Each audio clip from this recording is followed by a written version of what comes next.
사학개미의 꿈은 미국 주식시장에서의 수익이겠죠. 미국 증시 흐름부터 이슈까지 한 큐에 해결해보는 시간입니다. 먼저 이제 막 개장한 미국 증시 상황부터 확인해 보겠습니다. 다우존스 지수 약보합권에서 움직이면서 42,841선 지나가고 있고요. 이어서 나스닥 지수도 확인해 보겠습니다. 현재 0.88% 크게 오르면서 18,506선 지나갑니다. 끝으로 S&P 500 지수도 보겠습니다. S&P 500 역시 0.56% 상승하고 있습니다. 5,848선 터치합니다. 그렇다면 미국 현지에서는 어떤 이슈가 핫하게 떠오르고 있을까요? 미국 증시 전문 유튜버 유사남님과 함께 이야기 나눠보겠습니다. 어느덧 10월 중순에 접어들었습니다. 이번 주에도 중요한 일정들이 많은데요. 하나하나 소개해 주시죠. 네, 일단 이번 주 같은 경우는 거시경제 지표가 많지는 않습니다. 자, 일단 오늘 같은 경우는 중국의 신규 대출 수치가 발표가 됐고요. 그리고 카시카리 총재 연설, 월러 총재 연설이 예정되어 있고요. 화요일 날 같은 경우는 델리, 그리고 보스틱 총재 연설, 뉴욕, 연준의 제조업 지수, 그리고 수요일 날은 수출입 물가 지수, 그리고 목요일 날은 유일하게 이번 주 중 중요한 거시경제 지표인 바로 소매 판매 지표가 나오는 하루라고 할 수 있을 것 같고요. 소매 판매 지표뿐만이 아니라 필라델피아 연은의 제조업 지수와 고용률, 그리고 연속 실업상청 건수, 신규 실업상청 건수, 기업에 대한 재고, 자동차 제외한 소매 재고까지 지속적으로 중요한 거시경제 지표가 바로 목요일 날 몰려있다고 할 수 있을 것 같고요. 그리고 미국을 떠나서 중국 같은 경우는요, 이 목요일 기준으로 중국의 GDP 발표, 실직률, 산업생산 지표, 그리고 MBS 기자회견이 예정되어 있다 보니까 지속적으로 작용되어 왔던 중국의 부양책에 힘입어서 과연 중국 증시를 앞다투는 중국 증시가 어떻게 나오게 될지 예측할 수 있는 지표로 활용할 수 있을 예정입니다. 금요일 날 같은 경우는 건축 승인 건수에 이어서 주택 착공 건수까지 바로 부동산 지표가 현재 어떤 상황에 나와 있는지 알려줄 수 있는 지표가 나오게 될 예정이고요. 보스틱 총재와 카시카리 총재의 연설이 예정되어 있습니다. 네, 이번 주 주요 일정들 쭉 짚어주셨는데요. 특히 목요일에 더 집중해 봐야 될 것 같습니다. 이어서 중국으로 가보겠습니다. 중국이 지난 주말에 세 번째 부양책을 내놨습니다. 그런데 구체적인 액수가 빠졌다고 하는데 어떤 이야기인가요?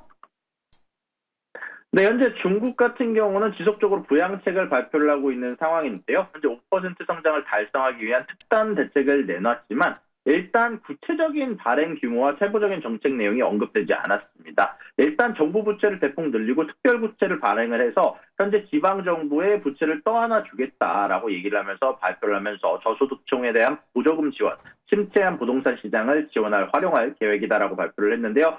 다만 이런 부분들 관련해서 디테일한 부분은 알려주지 않았습니다. 일단 주요 국유은행을 통해서 자본 확충을 지원한다라고 했고 중국의 상위 6개의 국유은행의 자기자본 비율의 규제 요건을 완화하면서 그런 초과하는 수준으로 아마 좀 특별 부채를 발행하겠다라고 했지만 구체적인 부채 발행 규모가 나오지 않았으며 여기에 대한 세부 계획이 나오지 않으면서 속빈 강정이 아닌가라고 하는 이제 속빈 강정의 부양책이다라고 얘기를 하는 경우도 있었는데요. 결국 이런 부분들에 대해서는 구체적 규모 그리고 시기가 제시가 되지 않으면서 어쩔 수 없이 지금 중국 정부 쪽에서 너무나 빠르게 일을 처리하고 있기 때문에 일어나고 있는 문제가 아닌가라고 얘기가 나오고 있고요.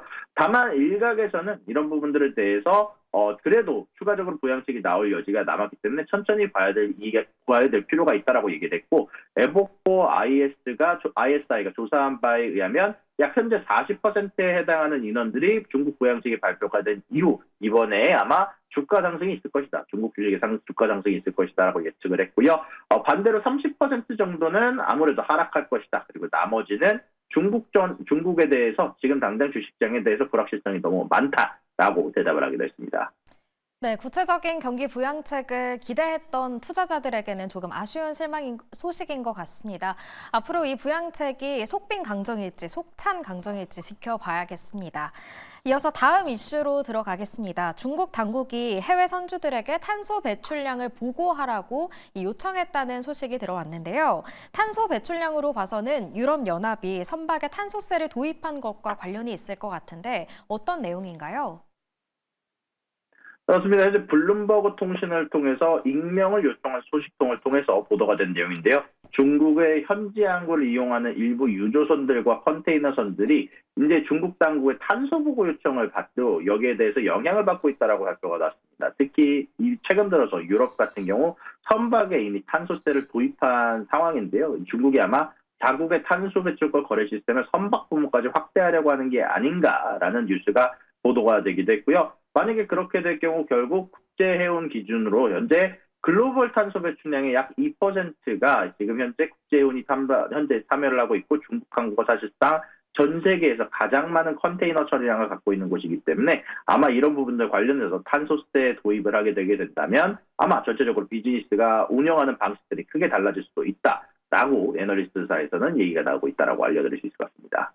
네, 말씀해주신 것처럼 중국이 탄소세를 운영하게 되면 전 세계 해운 시장에도 변화가 일어날 것 같습니다. 이어서 보잉 관련 소식도 살펴보겠습니다. 미국 항공기 제조업체 보잉의 파업이 벌써 한 달에 접어들었는데요.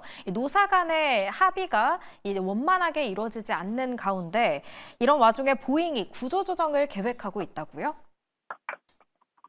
맞습니다. 보잉 쪽에서 지속적으로 악재가 터지고 있습니다. 세계 1위였던 보잉 쪽에서 사실 지속적으로 CEO까지 바꿔나가는 결국 이제 문짝이 떨어지는 사고로 인해서 추가적으로 현재 주가가 계속 떨어지고 있는 상황인데 현재 CNN에 따르면 보잉은 비용 절감을 위해서 1만 7천 명 규모의 감원을 실시할 것을 결정했다라고 하고요. 이는 보잉이 전 세계 직원의 약 10% 수준을 잘랐다라고 얘기를 할 수 있을 것 같은데요.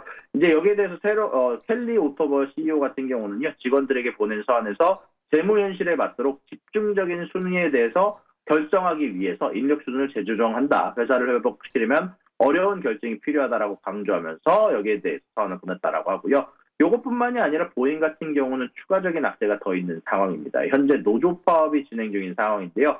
이게 보잉의 차세대 주력 기종인 777X 기종의 첫 인도가 지속적으로 늦어지게 만드는 파업인데 이게 2026년으로 현재 1년가량 연기가 된 상황에서 보잉이 개발 및 테스트 문제와 노조 파업으로 인해서 작업 중단 등을 이유로 들었고 특히 최근 임담에서 나온 임금 협상랑을 노조원들이 압도적인 표 차이로 부결시켰고 곧바로 파업이 시작되면서 지속적으로 보잉 767, 777에 대한 생산이 멈춰 있는 상황인데 현재 이 파업은 한 달간 진행이 되면서 보잉 공장의 노동자들은 지난달 16년 만에 파업을 철수했고 현재 보잉사 측은 지속적으로 3년간 노조가 이제 상호 3년간 40%의 임금 인상과 10년 전 폐지했던 확정 급여형에 대한 연금 복원들을 고집을 하자 여기에 대해서 보잉 쪽은 제안을 철회하고 테이블을 철수했다는 소식이 전달이 되기도 했었습니다.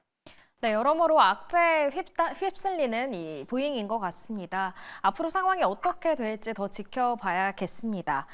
네, 우주 소식도 살펴보겠습니다. 스페이스X의 차세대 우주선인 스타쉽이 5번째 시험 비행에 성공했는데요. 특히 젓가락팔이 화제가 됐습니다. 관련 내용 설명해 주시죠. 네, 말씀해 주신 것처럼 굉장히 비주얼적으로도 기술적으로 놀라운 발표가 하나가 있었는데요. 바로 13일 미국 기준으로 미국 텍사스주 남부 보카치카 해변에서 오전 7시에 스타베이스 발사장에서 스페이스X의 대형 로켓 스타쉽이 5차 발사에 성공했다라는 얘기가 나왔습니다. 이로 인해서 인류 역사상 가장 거대한 로켓인 스타쉽이 이번 성공으로 지구 재진입까지 필요한 핵심 기술을 모두 갖추게 됐다는 평가가 있는데요. 특히 이번 발사에서 처음 시도했을 때 말씀해 주신 이 발사대의 메카질라의 로봇8 기술은 큰 기술적 진전이다라는 평가가 있었습니다. 일단 현지 시간으로 이제 7시 25분 발사한 스타쉽 같은 경우는요. 발사 7분 후 이제 슈퍼헤비가 분리가 됐고 슈퍼헤비는 발사대 메카질라에 의해서 로봇8에 포획이 됐고요. 여기에 대해서 마치 젓가락이 잡는 것 같다라고 하면서 젓가락 기술로도 불리게 되면서 이번 스페이스X가 처음 시도한 기술에 대해서 굉장히 긍정적으로 받아들이면서 스타쉽의 경제성이 높아질 전망이다라고 발표가 되기도 했었습니다. 아마 이제는 이 스타쉽 같은 경우는 추가적으로 큰 기술 난관을 해결한 상황이고 이제 향후 화성으로 가는데 필요한 연료를 중간중간 채워 넣는 우주급유 테스트에 돌입할 것으로 전망이 된다라는 발표까지 이야기가 나왔습니다. 네, 젓가락팔로 이렇게 한 번에 잡아내는 모습이 참 인상적이었습니다. 오늘 말씀은 여기까지 듣겠습니다. 지금까지 미국 증시 전문 유튜버 유선남님과 함께했습니다. 감사합니다.